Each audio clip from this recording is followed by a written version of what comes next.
सुबह की शांति और दूर से आती मंत्रों की आवाज।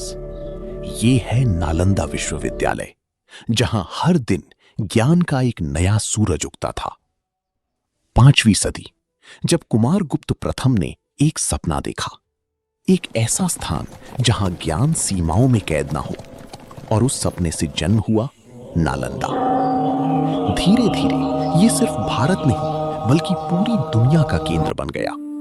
हुई इंसान हजारों किलोमीटर दूर से चलते हुए यहां पहुंचे, और जब उन्होंने पहली बार इस स्थान को देखा तो उनकी आंखों में सिर्फ एक ही भाव था, आश्चर्य।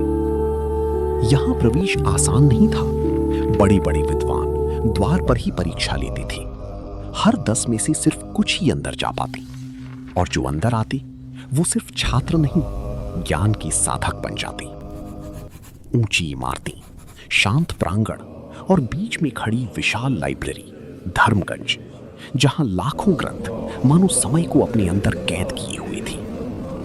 दिन में बहस, रात में अध्ययन, और हर पल ज्ञान की गूंज।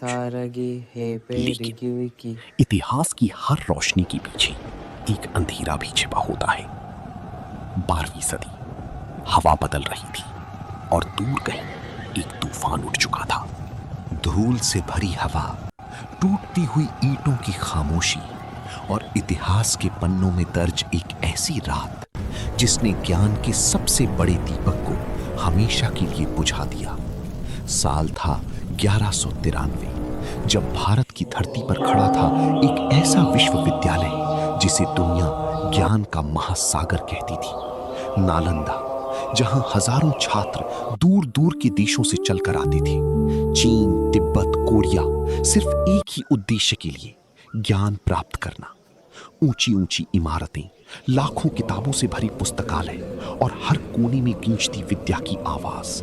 ये सिर्फ एक विश्वविद्यालय नहीं था, ये एक जीवित सभ्यता थी। लेकिन इतिहास के अंधेरे कोनों में एक तूफान जन्म ले चुका था। उस समय एक नाम तेजी से उभर रहा था, मोहम्मद बख्तियार खिलजी। एक ऐसा सेनापति जिसके कदमों के साथ चलती थी तबाही।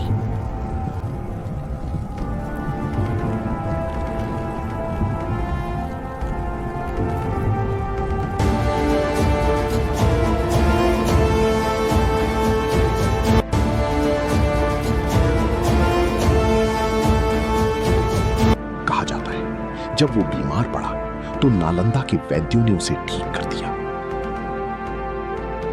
लेकिन अहंकार कभी कर्ज नहीं मानता।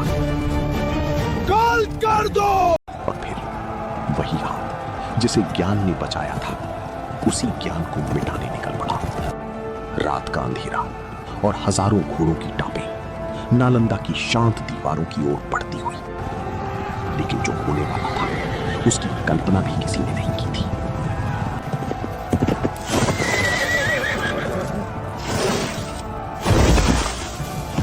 लाइब्रेरी के दरवाजे तोड़े गए, पुस्तकों को खींच खींच कर बाहर फेंका गया, और फिर आग।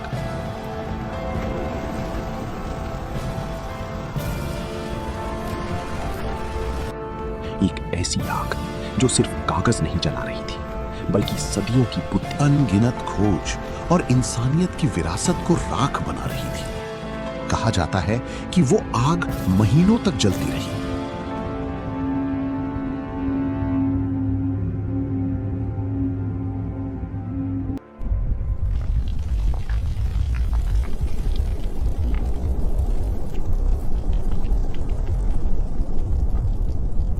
सोचिए कितना विशाल था वो ज्ञान का भंडार, जो एक बार जलने के बाद इतने लंबे समय तक बुझ नहीं पाया।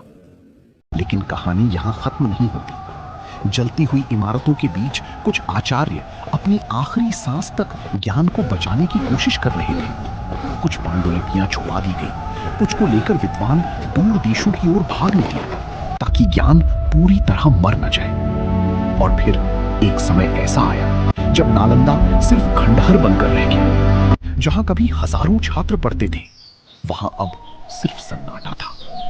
लेकिन उस सन्नाटे में भी एक आवाज आज भी गूंजती है कि ज्ञान को जलाया जा सकता है, लेकिन खत्म नहीं किया जा सकता। आज नालंदा के खंडहर एक चेतावनी बनकर खड़े हैं कि जब भी अहंकार ज्ञान से टकराता है तो इतिहास खून और राख से लिखा जाता है। इतिहास के पन्नों में 1193 की वो रात आज भी चल रही है। Knowledge can be burned, but it never be destroyed.